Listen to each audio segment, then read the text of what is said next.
I want to say this story is nuts, dude. This story is going to be a lot of twists and turns. Ooh, I love twists and turns. It's got all the best shit in it. It's got religion in it. It's got baby monitors in it. Interesting. It's got all kinds of crazy ass shit. And I don't know. Just try to stay with it. This will be a two-parter. Ooh. Okay. But we are going to Czechoslovakia. Oh my God.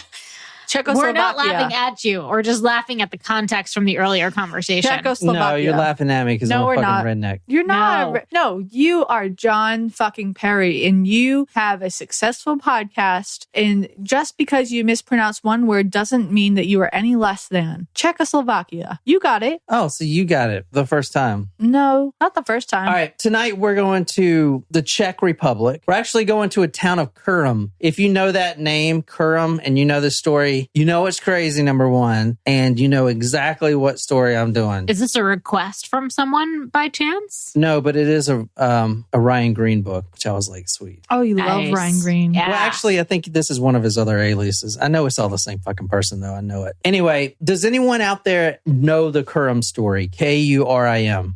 Never heard it before. It reminds me of curry, like Indian food, which I've recently taken a liking to. Do you know Shreem? Have you had Indian food? Yeah, I don't love it. Really? What do you mean I've been indoctrinating you for years? What does that even mean?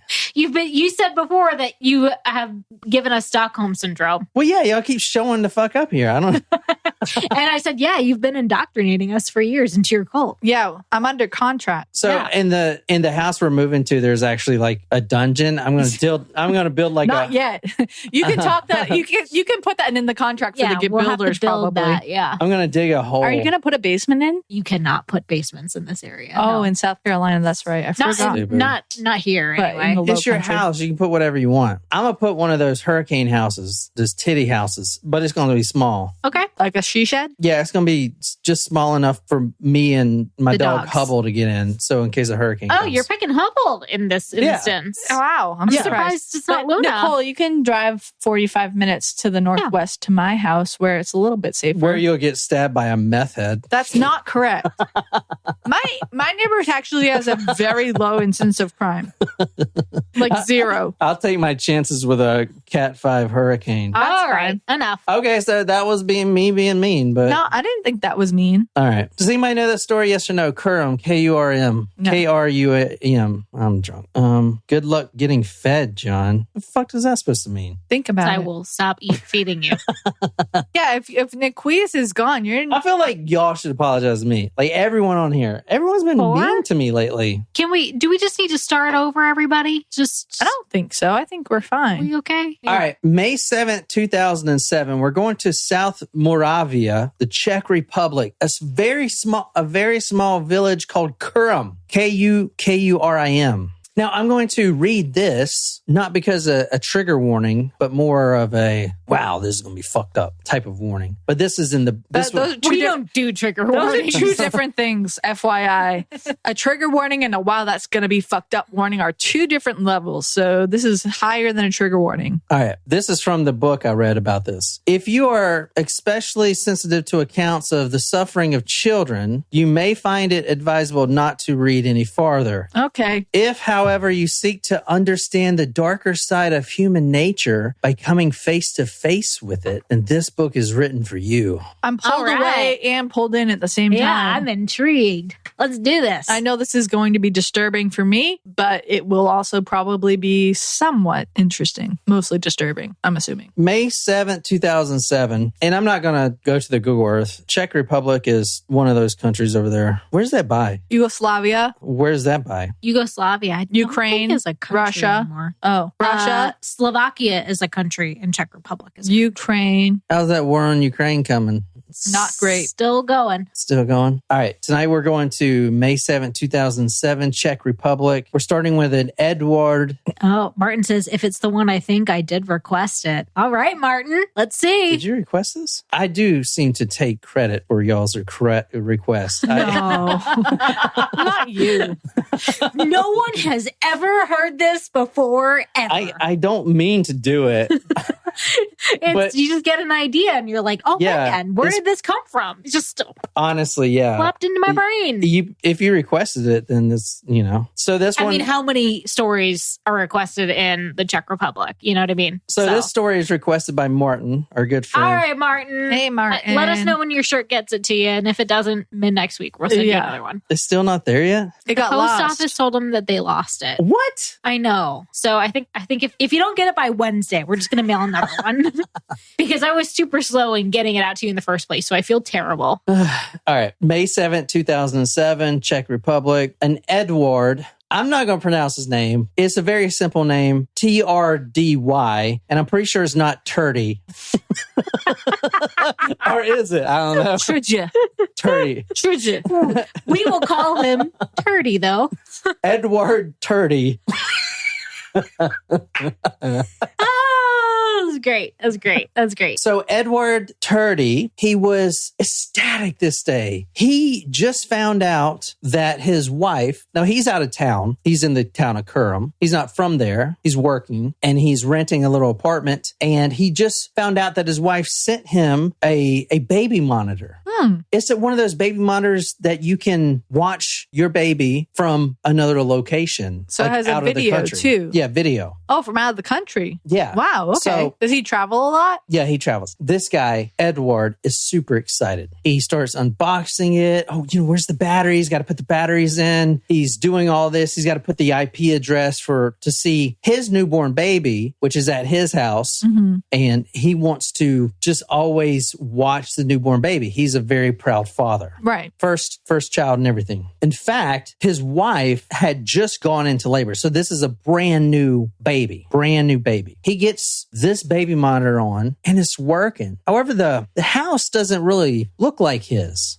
That's weird. From back home, there's an image on the screen. He can't really tell what's going on this screen. And it's a small screen, he's squinting his eyes. But what he thinks he sees is a room that he doesn't recognize, a very dark and damp room. And he thinks he sees a small naked boy. But he's not sure because it's so glitchy. This boy is 6 or 7 years old. Oh, boy. Just stay with me. Okay. All right. All right. How about this? No child dies. How about that? Okay. They just get tortured. Oh, God. Not okay. On this screen, there's a boy. He is tied up, hands bound, but they're in front of him and it looks like he's playing. He looks kind of happy. There's a Scotch tape roll that's been empty and he's just kind of flicking it around. And it honestly looks like he's in a dungeon. It's a very damp, dark little setup here, like in a basement maybe.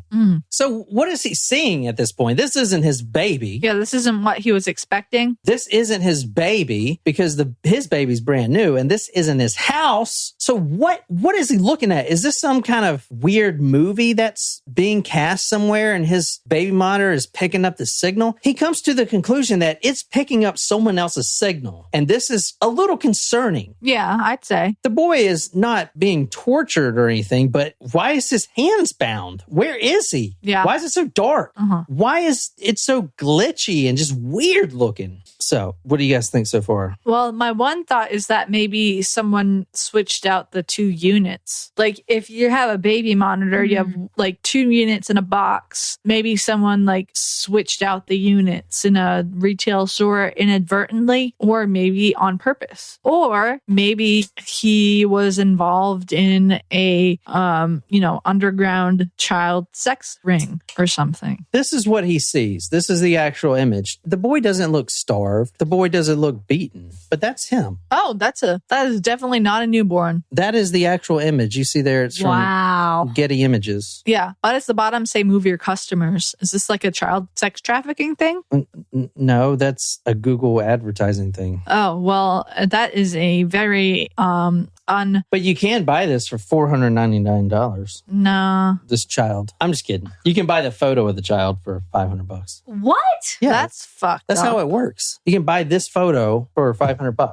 What? Why? I don't want that. All right. website. Just make sure you don't click anything. Yeah, do not purchase that. We don't need any media attention on your... This is what Getty Images do. They snap images and sell them. Well, F that. You don't want that picture. All right. So this boy, you saw him. He doesn't look like he's suffering. In fact, he kind of looks like he's having fun. But still, maybe Edward Turdy should call the cops. Maybe. Right? Yeah, that's not his child. That's definitely not a newborn. Yeah. So at this point, Edward did go to work. He didn't call the cops yet, but he did check 6 hours later when he got back home, and the boy is still there. The boy is still tied up, but now this boy is eating something off the floor. Okay, this can't be some kind of weird movie. Right. This has to be real. This signal is picking up someone else's signal, and I need to call the police. Yeah. Well, at least they're feeding him. Not. Wow, Jen, that is. Well, I'm not saying that the child being tied up is a good thing. I'm just saying at least he's being fed. That didn't sound. That is true. Well, I do not stand for the child being tied up, but what if he was a bad child? I wouldn't tie a child up for misbehaving. So the police are called, and Edward shows them the baby monitor. Right. And they surmise that it is probably a malfunction within the monitor, but most monitors pick up signals that are very short range. So perhaps whoever is casting this video of this boy in a dungeon is in the neighborhood.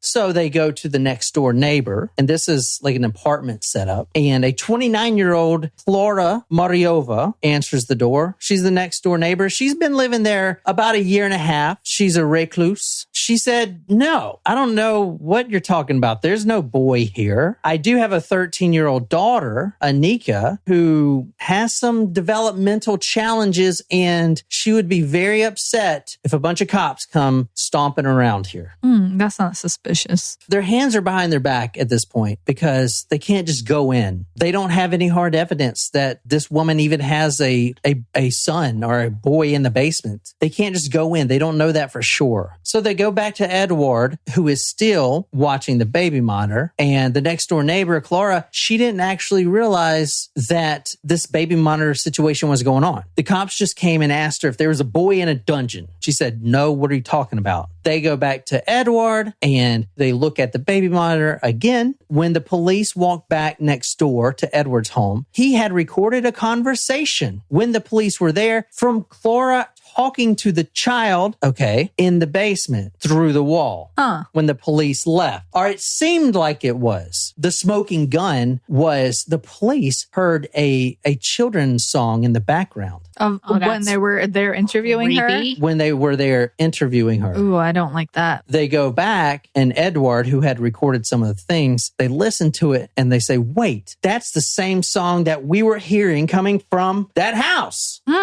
So they go back. The police were like, "We're entering this home. This isn't a search warrant situation. This is a child is in severe danger and we need to enter this home." Correct. The daughter was sitting on the stairs, Anika, the 13-year-old daughter, who has developmental issues.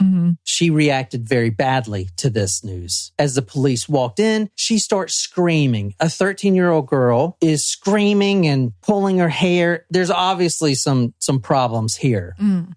She's reacting horribly. When one of the police officers come up to her to try to calm her down, she is thrashing at him with her nails, screaming, making no sense at all, and she is just a mess. Apparently, some children with these developmental issues, they're super sensitive to things like this. And that was what was happening from what they could see.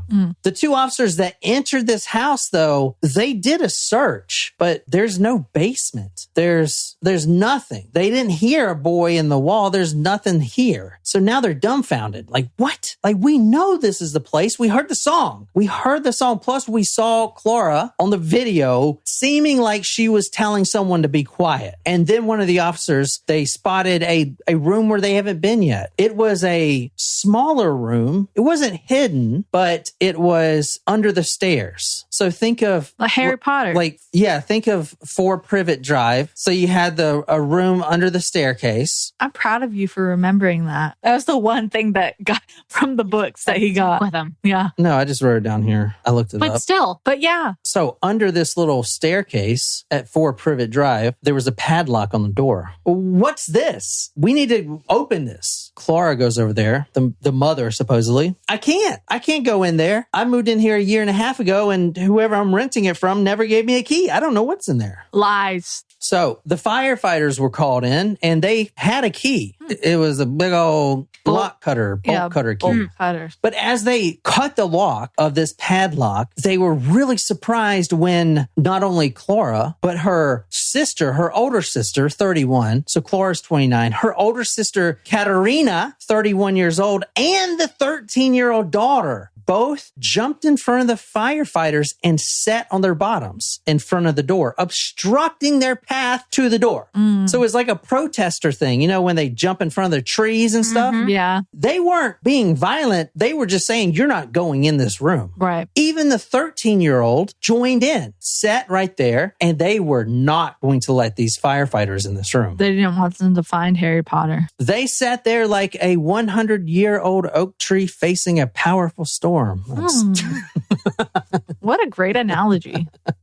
It's good. This is from the Kurim case by Ryan Green or one of those guys. Anika, the Czech diminutive form of her proper name, Anna, was herself a sight to behold. Dressed in a red and yellow patterned dress with round glasses and a cap on her head, she, at a glance, appeared to be an adolescent, but she behaved like a much younger child. She came down to join her mother and aunt, crawling on all fours, babbling and rocking herself like an infant. She seemed to be developmentally challenged in some way. So this is getting weird. Yeah. There's a boy in a dungeon. He doesn't look like he's being tortured, but he's eating out the floor. He's got his hands tied. There's a 13-year-old girl who is crawling on all fours, who must have some developmental challenges, and she's the one that puts up the fight. As the police officers and the firefighters try to open the door and get past these girls, she, Anna, the 13-year-old, kicking, scratching, biting, spitting, yelling. Police officer Thomas, that's his whole name, Thomas.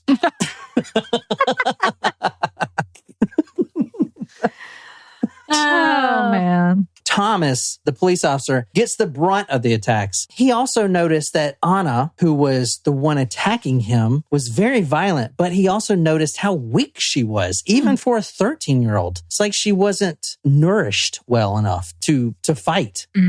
So what was in the door? What was in the room? A child. The first thing that officers noticed, and they've smelled this before. They've been in some bad situations before, but this one made them vomit. The police officers and even the police chief got there. The police chief was the first to vomit because the smell was perhaps a year or more of human excretion. Piss, feces, and vomit, but not what you're thinking, like vomit and piss and shit, just because, you know, you're in the same room and you never leave. This was that, but the sickly kind. Oh. The malnourished kind, the disease-ridden kind. I wouldn't know how to distinguish between the different categories, but I can imagine that it's not pleasant. It sounds worse. Yeah. He's a sickly kid. He's malnourished. He has diseases. There's bacteria everywhere. It's just that sickness. Well, yeah, when you're exposed to those germs with no cleanup, that's like you're inhaling and like they're all in that germs. How can you live for that long in that sort of environment? I don't know. If you're physically sick in that way for that long? I feel like living in that environment would make me more physically sick. Yeah. You know, like to smell and inhale that every single day. That's like a never ending cycle. The firefighters were walking into an invisible, repugnant wall. Not to mention, this is a dungeon. This is a basement. There's no ventilation. Plus, this is in July. It's summertime. It is pushing 90 degrees in that basement. So the heat alone, almost melting this vomit that is a year old mixed with the feces and piss of an everyday boy having to go to the bathroom. And he's eating off the floor. Oh, God. Yeah. His food isn't even plated. His food is thrown in through a little door. It's thrown in, thrown on the floor like a dog, like you throw a dog a bone. Most dogs have their own balls. This kid didn't. He's more than happy just to eat whatever right out the floor. That could land in his own feces or vomit. Well, this room was pretty small, so it did. Oh. And he is playing in it. Eventually, he kind of found out that, okay, I need to stay around the walls when I have to go piss or whatever. But for the most part, it's all around him. It's like a boy was sick for a year and had been locked in a room for over a year and had never even walked out. In fact, when the door opened, now they got to be careful because there was a boy in there, and I'm sure this was extremely painful for him, not seeing any source of light besides a little red blinking dot above his head. There was no source of light. None. Not even when they delivered any nutrients to him? There was nothing. No source of light. So when the door opened, his eyes are now almost blinding him because a little bit of light is just so sudden. Right. He's screaming. 8-year-old boy. This boy didn't cry and say, oh my God, I'm so happy to be alive. He didn't even act surprised, but he did walk right past the firefighter and into his mother's arms. This boy was naked and shackled. The beam from the officer's flashlight hit the boy, and spending more than a full year in total darkness, the light burned his eyes. Oh, no. He looked like a miniature vampire. Oh, which also the new season of What We Do in the Shadows is out, FYI. Great show. We were just talking to somebody who watched that. It's so good. I think you guys would really like it. We watched a few episodes. Not your thing? It was all right. It's good. I like it. Just, like his eyes were burning out of his skull. He hasn't seen the light of day or any light besides a blinking red light of a camera pointed at him for 24 hours a day. He hasn't seen any light. His body doesn't even know what that is, but his eyes just take it in. It just sucks into his retina at an intense speed, almost burning out his irises. Ugh. So one of the firefighters scream out to Clara and her sister, Katerina, "What have you done?" They're screaming at her. What have you done? And they're saying, "You don't understand. You will never, ever understand." Whoa, this is getting creepy. Yeah. Is this some kind of demon kid? The family, the aunt, the sister, Clara, and even Anika and the boy, whose name is... Is it Damien? Yeah, I was trying to pronounce that. Damien. Yeah, I guess it does. Yeah. Andre. Andre. Ondrej.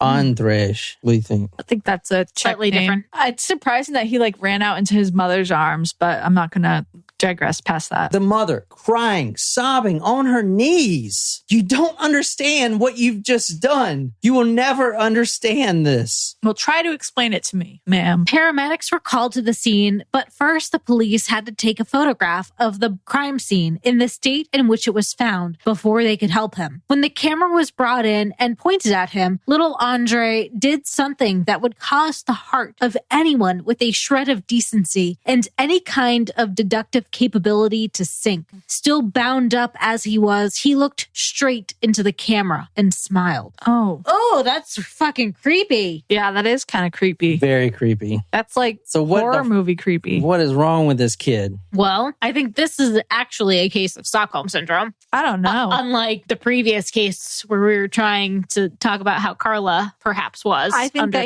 I think he knew he was being held captive, and then after the fact was smiley. Little Andrej did something that would cause the heart of anyone with a shred of decency and any kind of deductive capability to sink. Still bound up as he was, he looked straight into the camera and smiled. Oh, that's so creepy. The entire family crying on their knees. You have no idea what you just done. You have no idea. You don't understand. They're mad? Yeah, they're mad. You don't understand. You will never understand. So they're saying he's like the spawn of Satan or something? No, they're just saying you'll never understand. Oh. Andrej at the hospital. Demeanor calm. The whole time he was just more interested in seeing his mommy. Where's mommy? Where's mommy? But guess what? We can't. Your mommy's in handcuffs. Your mommy, you ain't going to see your mommy for a while. This has got to be sorted out first. Mm-hmm. The medics described him as acting as he just fell off his bicycle. Had some minor scrapes, going to the hospital. He's just a kid. kid, like a happy kid. Not a kid that's been locked up in a dungeon for over a year, eating off the floor and dodging his own feces and vomit. They actually described him as a boy acting like he just fell off his bike. But then the minutes started turning to hours at this hospital and the trauma began to break through. Slow at first, but it did manifest itself. The trauma breaking through the cracks like a weed stretching for the sun. Ooh, that's a good analogy. This trauma manifested itself in a physical form and all at once overcame this boy. This boy had no control. It was the trauma of an 8-year-old abused and probably the only 8-year-old in history that has seen some of the trauma like this. Trauma like intense paranoia. What 8-year-old has intense paranoia? Delirium. Pictures on the wall, like in a hospital, there may be horses running in a open field, cats and dogs. Those pictures began protruding from the frames, taking a demonic look. In his mind, they were coming at him as demons. Morphing from neutral scenes to grotesque and unspeakable entities. Nuts, right? Pictures started protruding from their frames and morphing from neutral scenes of the ocean and a dolphin's jumping out. But that dolphin starts breaking through its frame from a neutral scene that's supposed to relax you into a grotesque, unspeakable demon that is coming to envelop 8-year-old Andres. They removed every painting from the wall, everything. Now he's in nothing but a white room and a bed. This 8-year-old boy, sleep was non-existent. He could sleep in the dungeon. He slept for a year and a half. There's no demons chasing him. He wanted to go back to the dungeon. That's where he could sleep. That's where he was thriving. He was eating good. But now in this hospital, the pictures are protruding. Eventually, all the pictures are taken off the wall. It was basically like he was in one of those padded nut houses with he can't do anything. That's what it looked like. The wall was barren. He started screaming like a wounded animal, screaming, desperate. The nurses even held the boy down, but there was something inside him that was so strong and so powerful. Even the sedations didn't work. They upped the dose, but even the uppage of the dosage, quote, his sleep was riven with nightmares. Nurses tried their best to comfort him as he trembled and pleaded. An 8-year-old boy pleading, quote, just kill me. Please, just kill me. What the F? Martin, what a story you have selected for us today. This boy is 8 years old screaming, just kill me. Please, just kill me. Jesus Christ. It took a while for them to figure out what these marks were all over his body, especially down his arms. It was weird because he had the same pattern of marks, scars that were once bleeding. There were three lines all around his body. And this is going to be kind of hard to explain, but let's take the forearm, for example. There was 3 marks going straight down. Every mark, which was beside each other, was completely parallel to the next one. There's 3 marks going down. Now, these are all over his body, but they were like, what are these marks from? I mean, if you take a box cutter or something, or some kind of sharp instrument, and you cut yourself down your forearm, and then you do it twice more, you're not going to have completely parallel lines.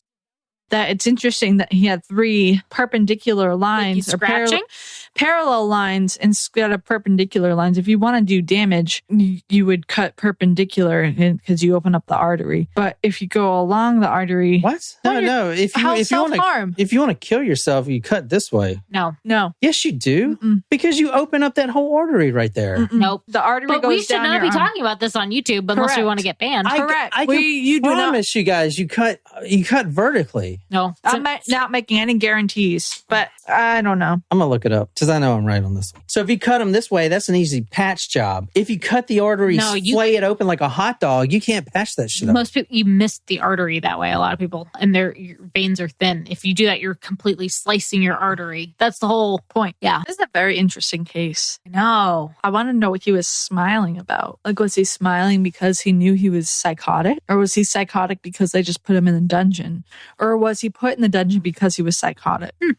Now, these are all over his body. So even his elbow, which is curved, these lines just curve around it, but they're perfectly symmetrical. They're perfectly parallel to each other. What are they looking at? Nail scratches? Is he scratching himself? These lines were evenly spaced. Now scars covered all of his limbs. I'll get to what they are in a second. On his genitals, there were welts. Oh, no, poor kid. And I mean on the genitals. Oh, boy. To describe it more, on the actual penis and everything, welts. There was a large circular scar on his buttocks. Apparently, Andrzej was in school at one point, but his mother pulled him out and homeschooled him. And by homeschooling, I think she meant to say she threw him in a dungeon. Yeah.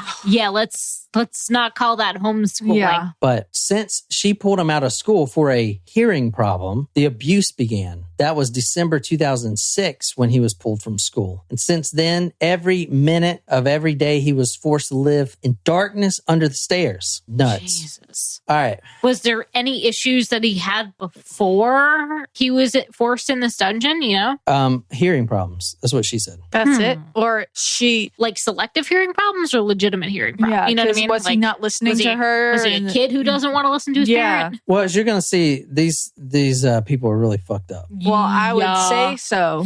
You know what is kind of crazy when you think about this? Like, so this whole thing was picked up from a baby monitor image. What happens if the guy never saw it on the baby monitor? Well, where I was going with this is how frequent is this? People have no idea. Oh, And this it's never caught. You know what I mean? Particularly this one is pretty frequent. This isn't. Oh boy. This may not just be the doings of one family. This may be a multi.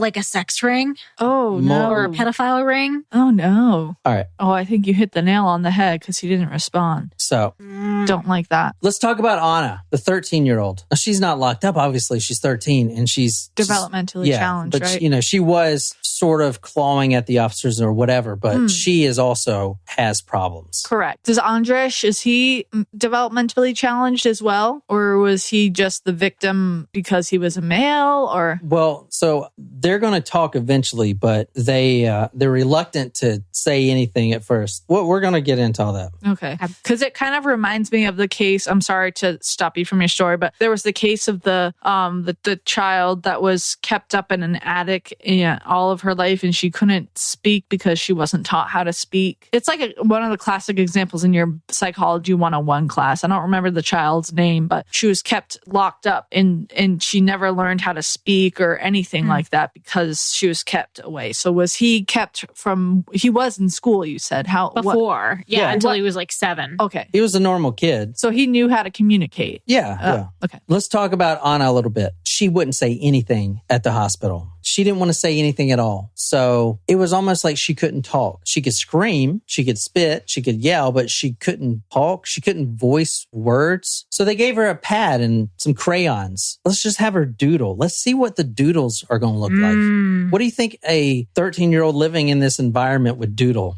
Nothing that's good. Yeah, I think we're going to be sorely upset by what we're about to witness. A circus cage is what I'm guessing. Anna's doodles had been provided with a pencil and paper to doodle on. The doodles she had made surprised the caregivers at the institution. Strings of binary, the base of 2 mathematical system that underlines the deep inner workings of all of our computers, covered the page. Along with them was a calculus formula, the cube root of 9, and 2 drawings of representations of a tesseract, a 4-dimensional cube, one intact and one exploded view of how it would look in 3 dimensions. What? That is not what I was expecting at all. So she's brilliant. What? So She's brilliant, but she can't vocally communicate. a tesseract is, have you ever seen a tesseract? Yeah, it's like in Marvel. It's a cube. It's like a bright glowing Well, it's basically, cube. no one has actually seen it because you can't see in 4 dimensions, but they have a recreation. It's basically like a Rubik's Cube that you can see through, but it's not really 4 dimensions. A tesseract is supposed to be 4 dimensions. So it's kind of like, we can't see in 4 dimensions. So you can't even explain it. You know what I'm saying? But she drew that in an exploded view, which you know what that means, right? You know how Leonardo da Vinci, take a gear, for example. He would take the first part of the gear and then a little bit out from that, he'll put like the screws and have the lines, kind of like when you're putting together furniture. Yeah. And you see the screws with the lines. Yeah. That's an exploded view. Okay. So for her, a 13-year-old 6-year-old developmentally challenged girl that has just walked on all fours down the stairs and screaming gibberish to draw a tesseract and a calculus formula and binary code. The fuck? That is not what I was expecting at all. She's brilliant. She just can't communicate verbally. So at the this is She's fucked doing shit that I can't do. I'm sorry. That just like made it even more confusing. Yes. What's going on here? The staff is dumbfounded at this point. What they didn't know is there was another child as well, an older brother. Oh, a third child. A third child, still in school, 2 years older, still lives in the same house. They actually had to pull him out of school, pull him out of class. Because? To talk to him. Because his whole family is... Oh.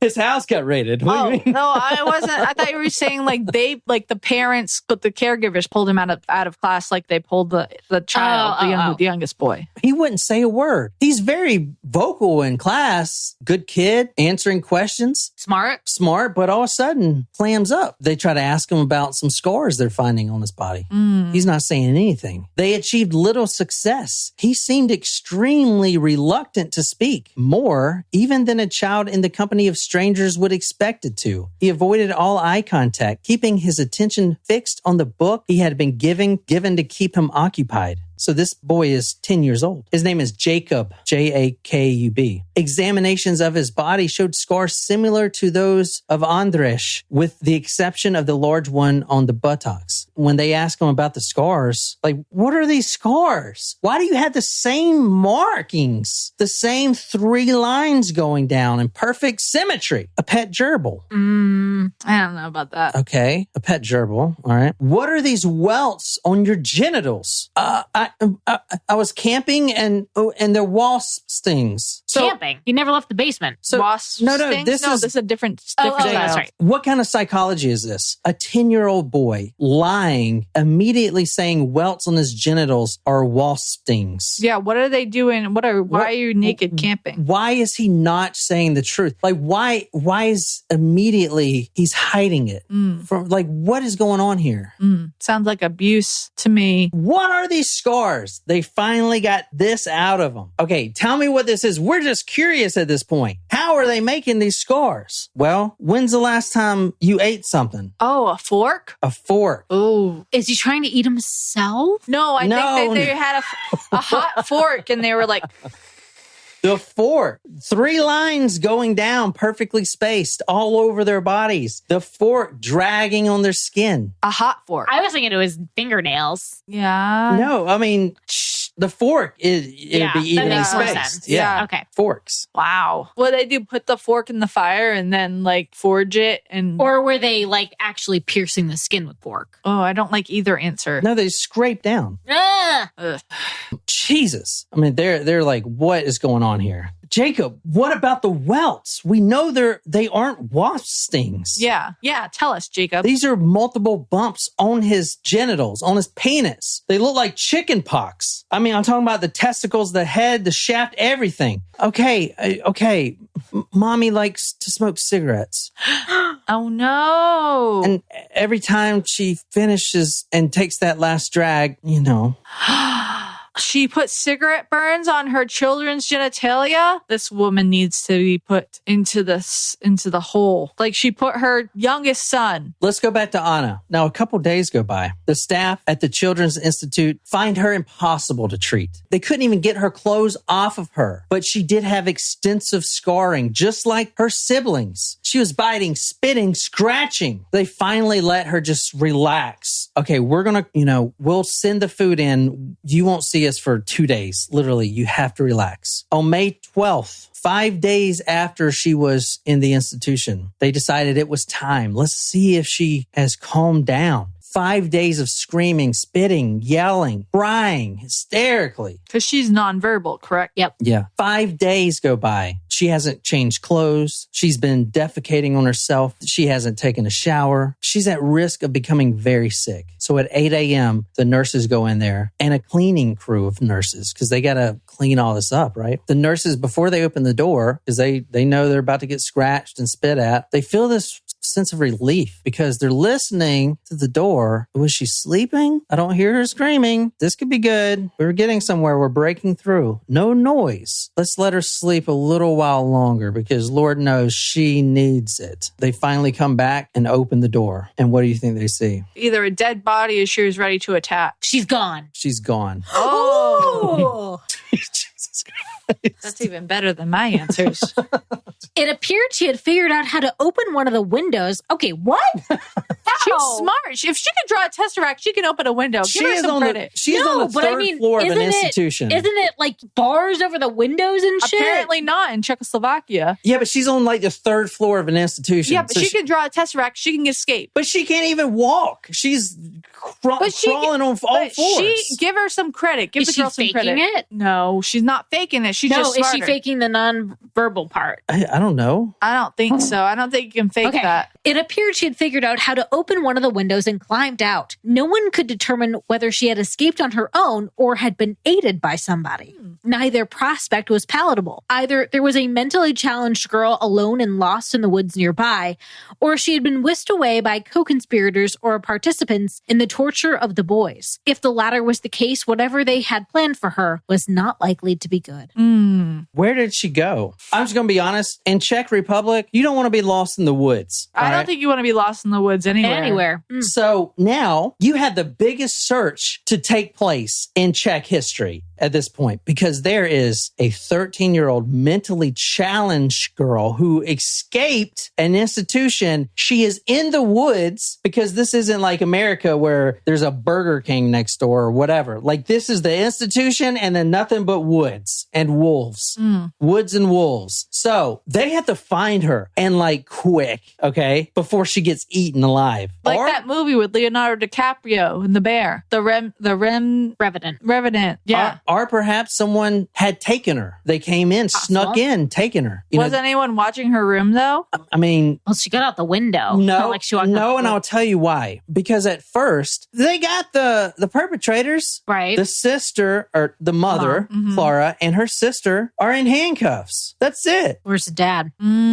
Good question. Well, no one knew this at the time, but there were a lot more people involved. Oh, boy. Like who? Infrared goggles, K9 teams, volunteers, helicopters, police from all jurisdictions. They now have the worst fear that they could ever have. A mentally deficient 13-year-old girl with the mind of a 6-year-old in the extremely unforgiving woods of the Czech Republic. Uh-oh.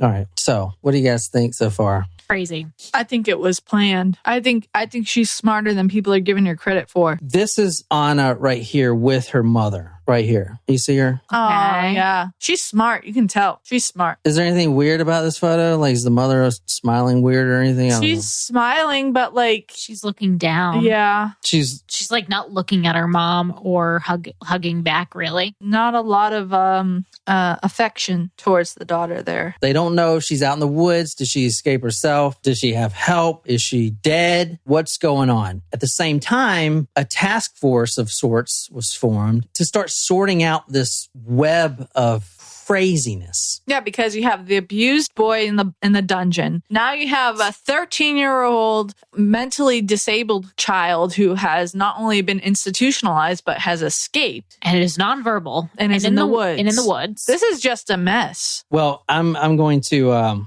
bring it up a little. Make it messier? Here. Yeah. How can you make it messier than that? Anna's missing in the woods. The nurses, the staff, the first thing they need to do is find her, but they also need to kind of figure out who she is. And by that, I mean, what is she suffering with? Like, we need to pull her records.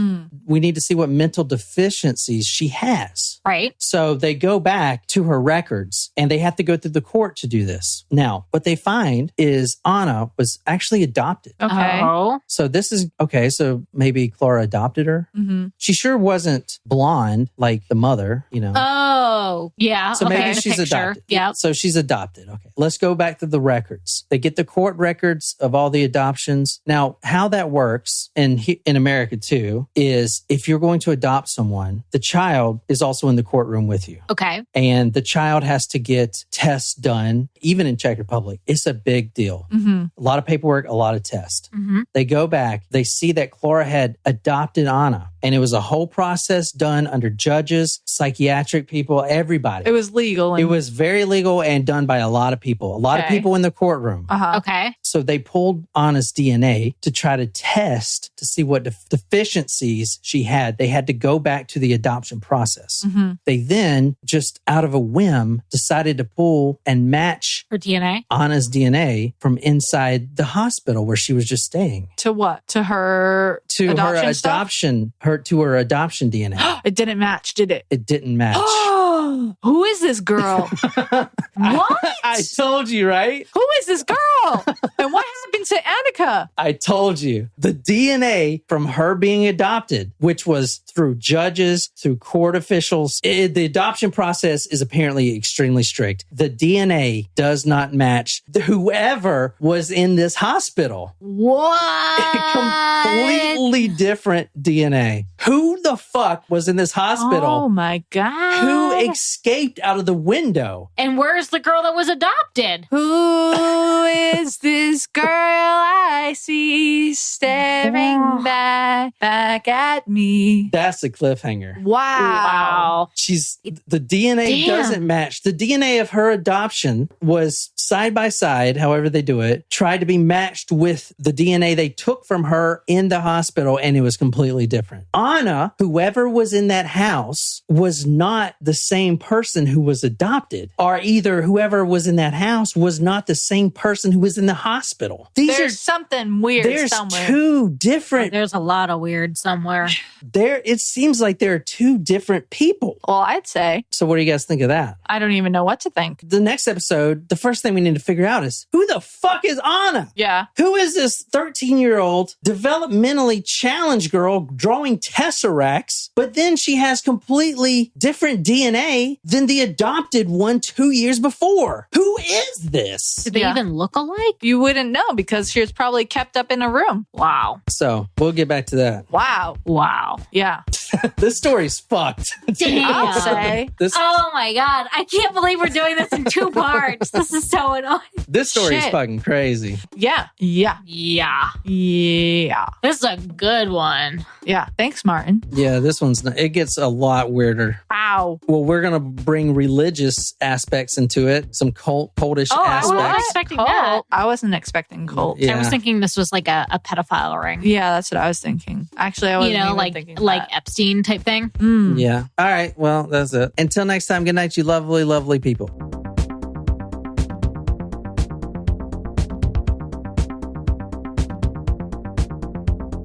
I kind of run this shit. You are John fucking Perry.